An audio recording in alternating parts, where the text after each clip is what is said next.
આટલો સમય આપણે ભેગા રહ્યા અને આમ અધવચ્ચે મૂકીને તું જાય છે અને તારે આ ભજન લખાયું ને ખાસ આ કાયમની વાડી ક્યારે કરમાય કોઈને ખબર નહીં એટલે ખાવા પીવામાં કદી ચલી ના પાડી ખાવા પીવામાં કદી ચલી ના પાડી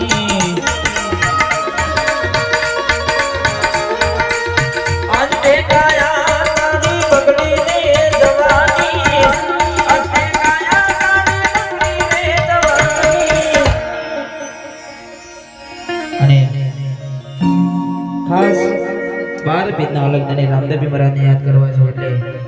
કારણ કે વધારે સમય લેવો નથી